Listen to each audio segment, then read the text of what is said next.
Before he was even sworn in as the new senator from Utah, Mitt Romney wrote an op-ed attacking President Trump's character. It's a move his new colleague, Senator David Perdue, says is the same mistake that cost him the White House in 2012. Perdue writes, Romney puts self-interest ahead of the larger national interest, conservative Republican governance. The op-ed brought to mind 2012, when many Republicans chose to divide the party by continually bashing each other. Does Senator Perdue have a point? Here now to debate, RNC national spokeswoman Kayleigh McEnany and Republican strategist Lauren Claffey. Kayleigh, you have to wonder, with all that's been going on in the country, you got socialists winning in Congress, they're talking about socialized medicine, you got Elizabeth Warren out there saying crazy stuff. Why would Mitt Romney choose at this time to go after President Trump, of all people?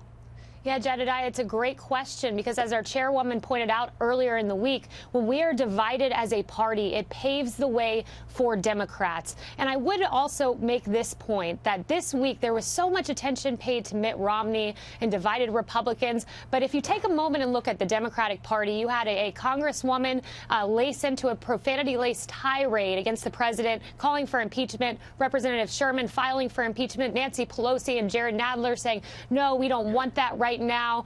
Meanwhile, Alexandria Ocasio-Cortez calling for 70% taxation, something her party doesn't all agree with. There's a divided Democratic problem. We as a party are united around this president who has a 90% approval rating among Republicans. So we're united. We should also focus on the Democrats' divisions as well. Lauren, what do you think of Senator Perdue's point that if Mitt Romney had this issue with President Trump, why not just pick up the phone and talk to him? Why not schedule a private meeting instead of going through the Washington Post, which is a left-leaning outlet, and choosing to, at this time, with so many key issues at the forefront, bash the president?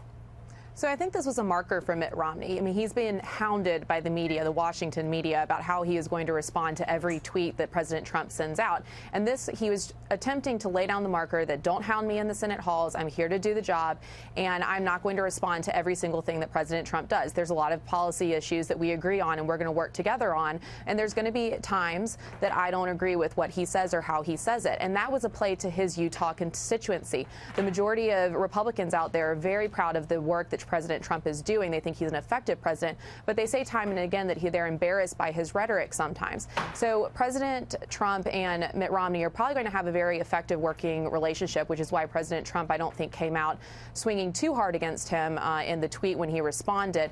But Mitt Romney thought this was an effective way to get his message out, to get the media off of his back. Kayleigh, was it really effective, though? I mean, and what do you think the reaction was among Trump supporters? I saw, just on social media, Trump supporters were saying, hold on a second, you've been in there, Mitt Romney, for 3 seconds, and this is what you chose to focus on. Is this going to make now this topic of the establishment versus the Trump supporters emerge, and you'll have division, not only coming, suggestions of divisions from the left, but also furthering division inside the right, with people feeling the need to come and rally to Trump's side, saying, hold on, do we have more establishment Republicans in there trying to take him out, and the left trying to take him out? Right, exactly. And that's why you saw Trump supporters rise up in droves this week and say, hey, hold on, we support the president. And we're a party of voters, Jedediah. Without our voters, we don't exist as a party. And what message do our voters send when they give President Trump more votes than any presidential nominee in the history of our party? They send a message, stand behind the president. And you're exactly right. We cannot be divided right now at a time of divided government. In the next 2 years, it is indispensably crucial that we stand and say, hey, we're the party who's putting forth infrastructure and immigration plan. We're the party with the rising economic tides. We're the party with a paid family leave plan. We are united around policy and bettering the lives of the American people. And it's the Democrats who are causing the chaos and creating division among our country. So it's really important and crucial we stick together. I think Mitt Romney will. He extended an overture back to the president. The president said, be a team player. Mitt Romney said, hey, I think I can work with the president. So I do think that they will have a good working relationship. Lauren, do you expect more Republicans to follow suit in the vein of what Mitt Romney did? Do you think you're going to see a lot of Republicans as we approach 2020 criticizing the president, maybe borderline suggesting that some Republicans should step up and run against the president? Do you think that's going to be a new emerging trend? I don't necessarily think so, but I do think that there's going to be a real conversation about how President Trump wins again.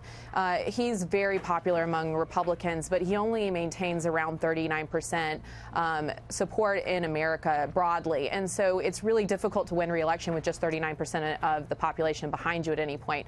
So I do think that there's going to be a larger conversation. Whether that results in a primary candidate, I don't think so. It may happen. We'll wait to see. But I think that's what's interesting. I think people are putting a lot of hope and misreading Romney's op-ed that he's going to somehow be the Republican primary opponent and, main challenger to President Trump over the next 2 years. And I just don't think that's the case. I think what you're going to see is a lot of independent-minded senators that are running for re-election, like David Perdue in Georgia up 2020.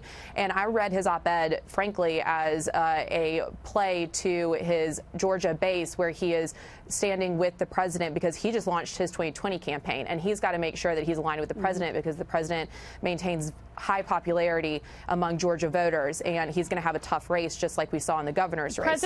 President Trump's going to have no problem in 2020. Let me just say that his approval is far higher than 39%. With the rising economic tides, there will be zero problem. Thank you both. Really appreciate your perspective. Thank you. Obviously, this caused a lot of chaos, this op-ed, so appreciate your take.